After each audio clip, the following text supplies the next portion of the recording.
TF1 20h avec Roger Giquel. L'écrivain et journaliste Maurice Clavel est mort à l'âge de 59 ans. François Mitterrand, la situation de politique intérieure sera déterminante pour l'élection européenne. Emploi des jeunes, le CNPF annonce 500 000 places dans les entreprises à l'automne prochain. 3 jours de visite officielle pour M. Tsatsos, le président grec. La Grèce et le marché commun, un dossier de Jean-Paul Larivière. Bonsoir. Oui, la France a accueilli cet après-midi et pour une visite officielle de 3 jours le président de la République hellénique, M. Constantin Tsatsos, dont c'est le premier déplacement à l'étranger d'ailleurs. D'emblée, M. Giscard d'Estaing lui a dit à son arrivée à Orly, vers 15 h, « Mon pays s'apprête à célébrer l'acte qui scellera l'entrée de la Grèce dans la communauté européenne. » C'est en effet dans une quarantaine de jours que la Grèce adhérera officiellement au marché commun. Le président grec, dans une interview à notre confrère Le Monde aujourd'hui, parle en toute franchise des affinités de son pays avec la France. Et il ne manque pas d'humour. Nous partageons beaucoup de qualités et un grand nombre de défauts, dit-il. Et parfois, les défauts communs unissent davantage que les qualités. Sur la prochaine adhésion de la Grèce au marché commun, M. Tsatsos affirme « Nous entendons bien prouver que nous serons utiles, nous les Grecs, à toute la communauté européenne. La Grèce est plus riche qu'elle ne le semble et elle ne craint pas la crise. » M. Giscard d'Estaing a fortement appuyé la candidature de la Grèce, vous le savez. L'élargissement de la communauté posera d'ailleurs davantage de problèmes de politique intérieure en France lorsqu'il s'agira de l'adhésion de l'Espagne et du Portugal. Sur ce que la Grèce, en tout cas, attend du marché commun, sur ce qu'elle lui apportera, sur les différents problèmes qui se posent maintenant, un reportage de Jean-Paul Larivière.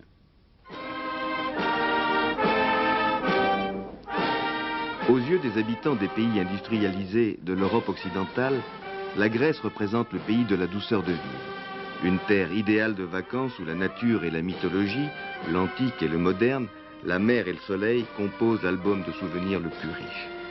Avec la mer qui est partout, jamais à plus de 90 km d'un point quelconque du pays, des montagnes qui couvrent 80% de son sol et dont les noms, Olympe, Parnasse, Hélicon, évoquent les dieux, avec son folklore, ses traditions et ses monuments, la Grèce est le pays du tourisme par excellence.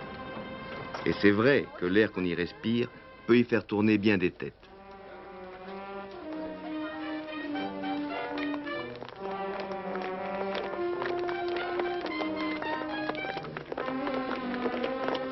Mais la Grèce, c'est aussi un pays de 9 millions d'habitants en pleine expansion et dont le revenu par tête est déjà équivalent à celui de l'Irlande.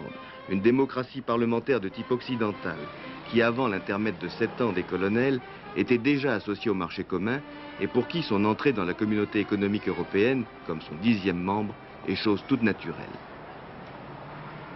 Il y aura certainement quelques difficultés, mais je ne crois pas que ces difficultés seront très grandes. Nous allons les surpasser. Ces difficultés, quelles sont-elles? Essentiellement agricoles, car les productions grecques sont celles des pays méditerranéens qui appartiennent déjà à la communauté, comme l'Italie et la France du Sud. Il y a le mouton et les cultures antiques, bien sûr, l'olivier, le blé et la vigne. Et aussi beaucoup de primeurs, de fruits et d'agrumes. Cela a entraîné la naissance d'une importante industrie agroalimentaire, ce qui, pour certains produits, pourrait parfois créer quelques problèmes. Mais les exportations agricoles de la Grèce vers la communauté ne représentent qu'à peine 1% de la production communautaire, et se font surtout vers l'Allemagne et vers la Grande-Bretagne. Elles ne gênent donc guère la France, qui en revanche pourra, grâce à la règle de la préférence communautaire, écouler en Grèce une part plus importante de sa production de lait et de viande bovine. Quant à l'industrie grecque, essentiellement concentrée dans les régions d'Athènes et de Salonique, elle ne pose guère de problème. Avec la culture et le traitement du coton, elle comprend essentiellement des industries chimiques et l'exploitation de mines de manganèse et de bauxite où les intérêts français sont très importants. Le problème de la main-d'œuvre n'est pas non plus un problème épineux. La Grèce est un heureux pays où l'on manque de main-d'œuvre. Dans sa corbeille de mariage, la Grèce apporte au marché commun un atout de première importance. Une flotte marchande de 53 millions de tonneaux, dont 33 sous pavillon grec. Avec les bateaux grecs, la flotte de la communauté représentera 33% du tonnage mondial contre 19% actuellement. Et il y a aussi un atout politique capital. comme vous savez, nous avons des relations excellentes avec le monde arabe. Je crois que la Grèce peut servir comme un pont entre l'Europe et le monde arabe. Voilà, l'Europe toujours, mais vue cette fois sous l'angle de la compétition politique en France, en vue des élections au Parlement européen. La campagne européenne du Parti socialiste a été le thème principal de la conférence de presse de son premier secrétaire, François Mitterrand. La liste socialiste au complet ne sera connue que mercredi, elle sera sans doute élargie aux radicaux de gauche. Hier, au comité directeur du parti, les divergences sur l'Europe ont été aplanies entre M. Mitterrand et Jean-Pierre Chevènement, qui, avec son aile gauche, avec le CRS, a de nouveau rejoint la majorité du Parti socialiste. Jean-Pierre Chevènement était à la conférence de presse de François Mitterrand en compagnie de Lionel Jospin, considéré maintenant comme le nouveau numéro 2 du parti, et puis Laurent Fabius, le nouveau porte-parole du Parti socialiste. François Mitterrand a eu plusieurs réflexions qui montrent que pour lui aussi, les électeurs se détermineront le 10 juin prochain en fonction des problèmes de politique intérieure et pas seulement sur les problèmes européens. Il y a la liste Chirac, il y a la liste Marchais, on dit qu'il y a la liste Mitterrand, et puis il y a la liste, la liste Barre. Enfin, la liste Barre-Veil. Qu'est-ce qui caractérise chacune de ces listes? Vous savez, j'aurais tellement le temps de le dire que je ne voudrais pas brûler toutes mes cartouches comme ça la première fois, non? Enfin, j'ai quelques réserves. Mais il me semble que demander aux Français d'approuver massivement la politique de M. Barre, au travers des candidats que leur présentent les partis de la vieille droite, ou si vous voulez de la droite molle, ou de la droite confuse, pas très exaltant. Même si M. Giscard d'Estaing y met tous les moyens dont il dispose. François Mitterrand a essentiellement concentré son intervention de cet après-midi devant la presse autour d'une critique et de deux appels. La critique d'abord, c'est celle de l'action du chef de l'État qui, dit-il, a tendance à confondre son propre pouvoir avec celui de la République. Le leader socialiste, tel un professeur, donnera 4 notes à l'action gouvernementale.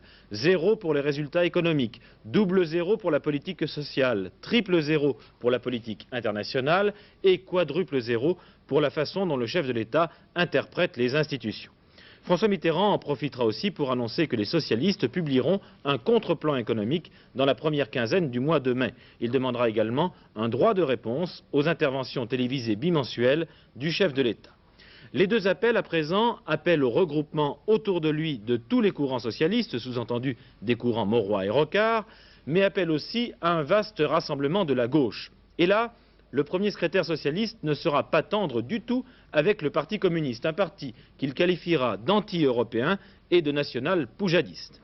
À la veille de leur 23e congrès, dira-t-il, il faut que les communistes comprennent que les Français ne sont pas disposés à confier le pouvoir à un parti communiste dominant la gauche. Les 40 dernières années de l'histoire le prouvent. Enfin, François Mitterrand a réaffirmé qu'il croyait à des législatives anticipées après les élections européennes. C'est selon lui la logique de la stratégie que mène actuellement Jacques Chirac. Quand je vois M. Chirac, ma tendance étant de le prendre au sérieux, qu'est-ce que vous voulez que je pense de la stratégie qu'il a choisie? Vraiment.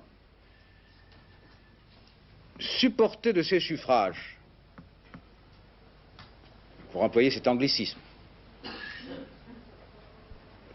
supporter de ses suffrages, on le dit aussi dans le sport, le parti de l'étranger, le fascisme sournois et la décadence nationale, avouez que pour ce beau caractère, c'est étrange. J'ai l'impression qu'il a quelque peine à prendre son mal en patience.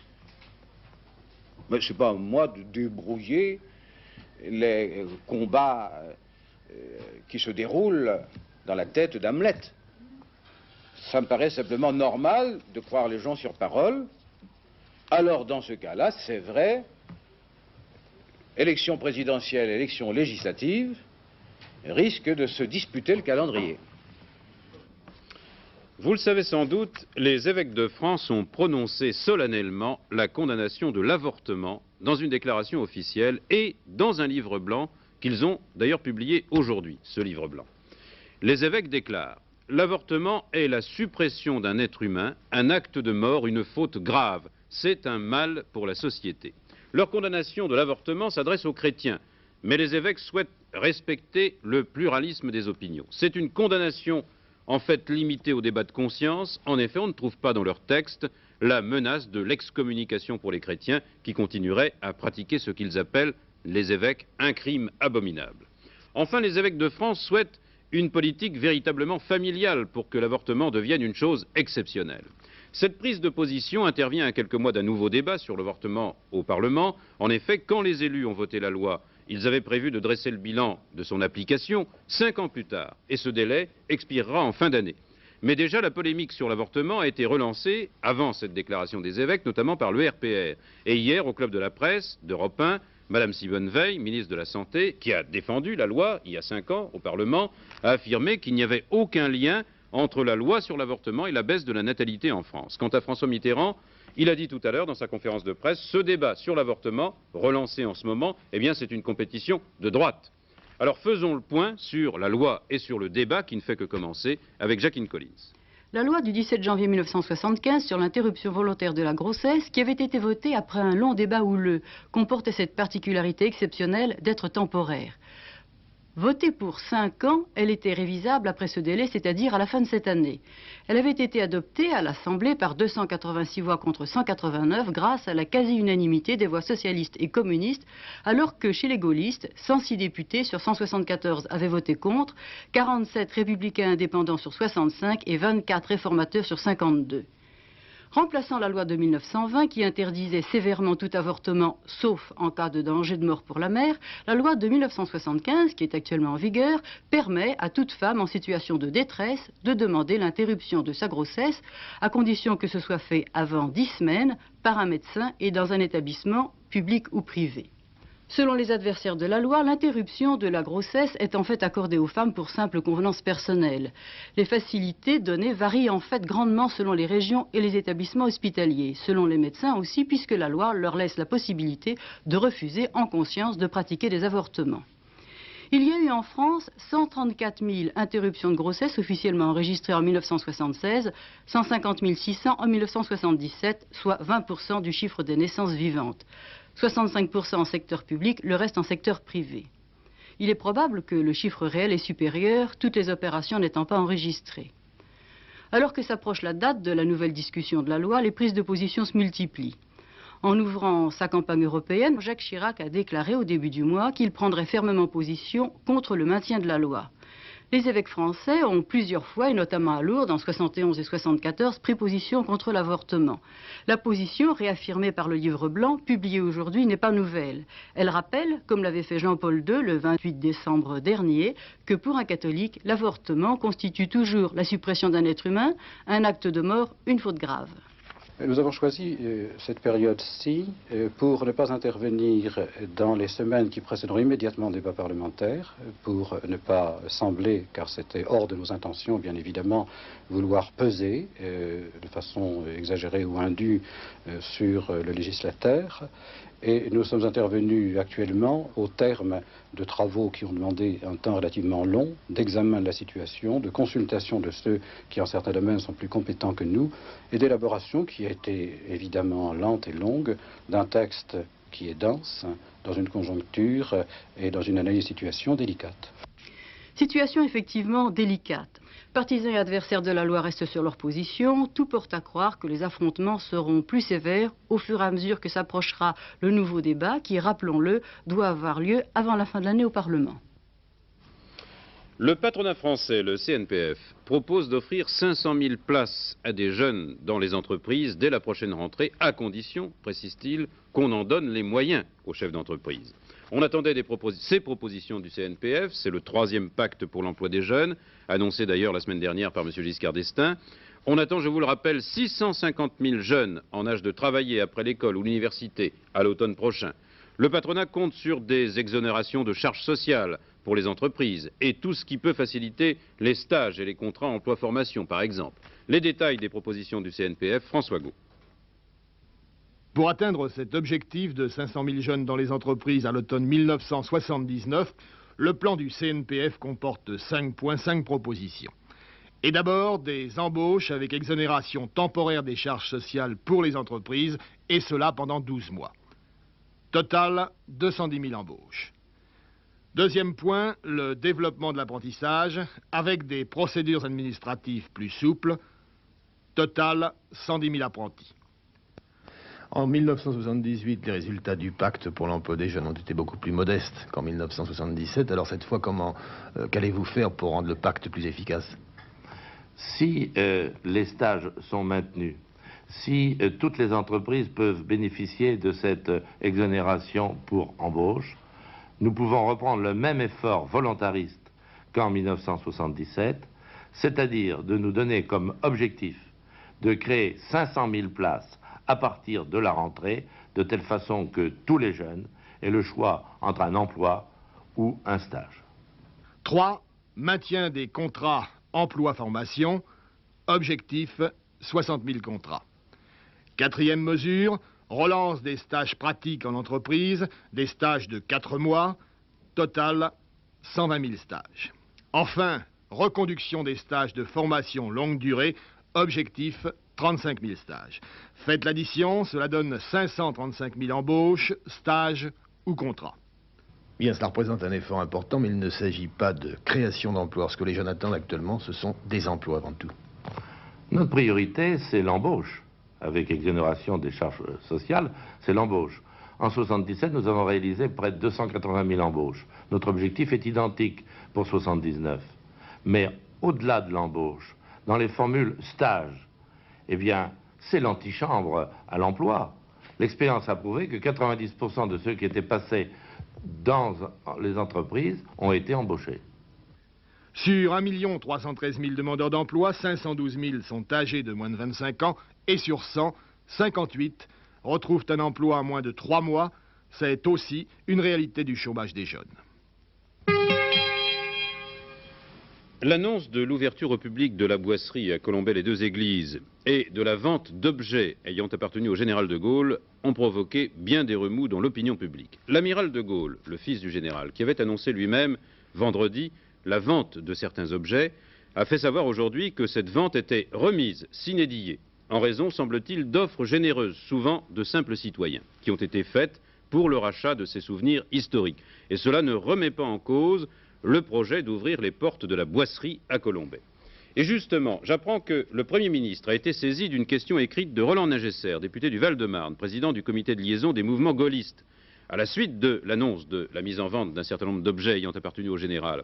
Alors après s'en être entretenu avec le président de la République, le Premier ministre indique que le gouvernement envisage favorablement d'examiner une solution qui permettrait de sauvegarder les souvenirs de la vie et de l'œuvre du général de Gaulle. Il a chargé le Premier ministre, le ministre de la Culture et de la Communication, de se mettre en rapport à cet effet avec la famille du général de Gaulle. Jean-Claude Narcy, les autres nouvelles de ce journal. D'abord au sud-Liban, où des vedettes israéliennes ont bombardé en fin d'après-midi et ce soir encore le camp de réfugiés palestiniens d'Al-Bas, à l'entrée nord de la ville côtière de Tyr. De nombreux civils ont été atteints par ces bombardements et des vedettes israéliennes ont également été aperçues croisant au large de Saïda, le chef-lieu du Liban Sud, et cela à une quarantaine de kilomètres au sud de Beyrouth. Les miliciens conservateurs de Saad Haddad ont bombardé et continuent ce soir également la zone des casques bleus norvégiens depuis ce matin. On ignore encore le nombre des victimes. D'autre part, dans un autre secteur, pendant que les miliciens du commandant Haddad organisaient un défilé pour célébrer la proclamation du Liban libre, les Palestiniens ont tiré, il y a eu 6 morts et plusieurs blessés. En Iran, où 6 personnes ont été exécutées ce matin, l'ancien chef de l'état-major de l'armée iranienne a été assassiné en plein Téhéran par un groupe islamique extrémiste. Le général Garani, nommé à la tête de l'armée après la révolution de février, avait démissionné à la suite des premiers événements au Kurdistan. Et cela ne s'est pas arrangé depuis. 180 personnes ont trouvé la mort pendant le week-end à Nagadeh. Les combats se poursuivent entre les Kurdes et l'armée iranienne. En Ouganda, nous allons voir les premières images après la prise de Jinja, hier matin, par les troupes tanzaniennes appuyées par les militaires ougandais du nouveau régime. La ville est tombée après l'intervention de l'artillerie et les fidèles d'Idi Amin Dada ont dû céder. la population a fait un triomphe aux libérateurs. Alors que les troupes tanzaniennes contrôlent à peu près maintenant tout le pays, les nouvelles autorités tentent d'organiser une vie à peu près normale. Quant à Amin Dada, eh bien, Salan rallié le Caire, il serait réfugié en Irak. Jacques Chirac, qui était aujourd'hui à Caen, a qualifié de tactique purement électorale les propos tenus par Simone Veil au Club de la Presse d'hier, Europe numéro 1, propos selon lesquels il y avait plus de convergence que de différence entre l'UDF et le RPR sur la question de l'Europe. Le Comité français des femmes pour l'Europe, de tendance giscardienne, veut sensibiliser la femme française à la construction européenne et le Comité français des femmes pour l'Europe, qui revendique d'ailleurs 1500 adhérents, militera pour la politique européenne du gouvernement et soutiendra sans restriction la liste conduite par Madame Simone Veil. Manu France, pas de nouveau, le Premier ministre a bien reçu aujourd'hui une délégation du Conseil régional Rhône-Alpes, mais il a été procédé surtout à un examen de l'ensemble des problèmes de la région. En ce qui concerne Manu France, on sait simplement que plusieurs industriels sont encore sur les rangs pour participer à un plan de sauvetage. Peine confirmée, même légèrement augmentée en appel pour les anarchistes arrêtés lors de la marche sur Paris des sidérurgistes le 23 mars dernier.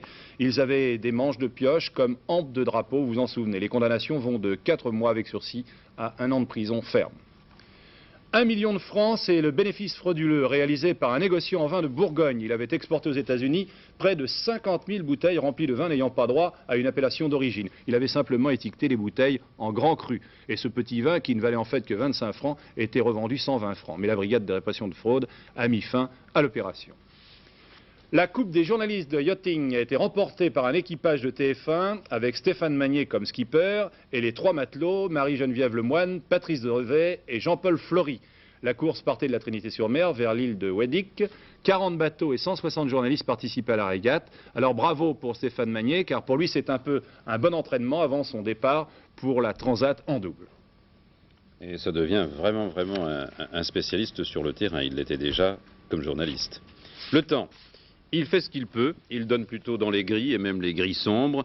Pourtant, la météo nous dit que les températures sont voisines des normales saisonnières, entre 10 et 18 degrés, en tout cas en début d'après-midi. Et demain, demain, il fera plus frais, avec des vents assez forts. Par exemple, le Mistral et la Tramontane souffleront dans le midi. Le ciel sera souvent nuageux, ou même très nuageux, avec des averses. Les giboulerons chasseront les éclaircies, ou ce sera plus rarement le contraire. Pour demain, 24 avril, alors continuez à ne pas vous découvrir d'un fil, c'est le conseil. Notre confrère Maurice Clavel est mort à l'âge de 59 ans cet après-midi à son domicile d'Asquin, dans l'Yonne, près de Vézelay. Journaliste, écrivain, auteur dramatique, Maurice Clavel était estimé dans toute sa dimension d'homme libre. Si on devait résumer sa vie professionnelle en quelques mots, il suffirait de dire qu'il n'a jamais cessé de remettre en question ce à quoi il croyait. Il n'a jamais été aveuglément fidèle à des idéologies, mais il l'a toujours été à ses propres convictions. Maurice Clavel fut résistant, gaulliste, homme de gauche convaincu, chrétien acharné. Et son dernier article, celui qu'il publiait chaque semaine dans le Nouvel Observateur, à la rubrique télévision, avait pour titre « Un Saint-Siège bancal ». Et Maurice Clavel ajoutait « Il faudrait à Jean-Paul II un peu plus de glaive et un peu moins de balance ». Bref, Maurice Clavel se montrait déçu et critique par ce qu'il attendait du pape et ce qui ne se produisait pas. Sa foi était exigeante. Voici comment il en parlait en juin 1976, aux Assises de la foi, justement. Cet extrait de nos archives. Ensuite, vous entendrez Jean Daniel, le rédacteur en chef du Nouvel Observateur. Ah, voilà, une question que je me suis permis de traiter de lâche et défaitiste. J'ai même écrit, je crois, une comparaison. J'ai dit, imaginez qu'on demande aux premiers volontaires de la France libre de Gaulle en 40, est-il encore possible d'être français aujourd'hui? On se ferait sortir à coups de pied au derrière, évidemment. Il a toujours été possible d'être chrétien, ou plutôt non, il a toujours été impossible d'être chrétien. Alors qu'est-ce que ça change? Vous connaissez le mot de Tertullien, credo quia impossibile. Je crois parce que c'est impossible.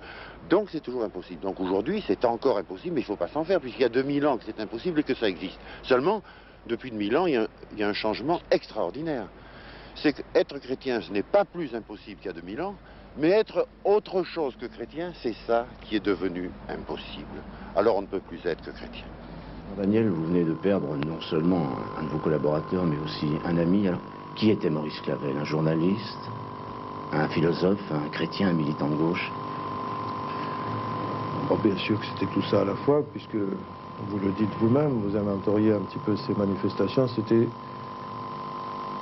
dans les derniers moments, c'était, je veux dire dans les dernières années, c'était avant tout, je crois, ce qu'il aurait aimé qu'on dise, que c'était un chrétien. Il aimait aussi qu'on précise qu'il n'était pas chrétien au sens habituel du mot, il n'était pas un chrétien politique. Il n'approuvait même pas le retour au spirituel, il faisait une différence, contrairement à moi, entre le religieux et le spirituel. Il aimait qu'on résume sa foi chrétienne dans le Christ. Il disait qu'il avait une vie christique, qu'il vivait sous le regard, par, pour le Christ. C'est-à-dire? Eh bien, c'est-à-dire que il subissait la contagion christique au point d'y faire référence presque constamment dans sa vie. Et c'était d'autant plus étrange qu'il manifestait cette vie qu'il appelait christique parmi des incroyants, parmi des athées, parmi des protestants, parmi des juifs. Et il était accepté, toléré, considéré par tous. Il n'était pas prosélyte, bien que de temps en temps il essayait de m'entraîner moi sur cette voie, ou bien qu'il disait souvent que certains d'entre nous n'avaient pas besoin du baptême parce qu'ils avaient la grâce, qu'on le rejoignait dans des positions essentielles. Mais au fond, nous avons eu cette chose étrange, cette aventure curieuse au Nouvel Observateur, c'est de ne pas être religieux et d'intégrer parmi nous de la manière la plus profonde, la plus intime, la plus totale, quelqu'un qui ne vivait en dernière analyse que par la religion. Son message, qu'il ait été gauchiste, qu'il ait été gaulliste, et Dieu sait combien ces deux concepts ont compté à la fin de sa vie, passait tout le temps par ce qu'il appelait le Christ. Et toutes les choses qui prêtaient à ricaner, qui prêtaient à sourire, quand elles venaient de quelqu'un d'autre, il les manifestait avec tellement d'authenticité, malgré le théâtre, tellement d'aisance, malgré l'exploitation en quelque sorte littéraire, parce que c'était avant tout un homme d'expression, que chez nous, il était devenu à sa place irremplaçable. Voilà, Jean Daniel a dit Maurice Clavel était toléré en toutes circonstances. Ben, sans doute parce que Maurice Clavel était tolérant d'abord. Dernier journal, Bernard Chevalier, vers 23h20. Merci de votre attention au nom de toute l'équipe de TF1 Actualité.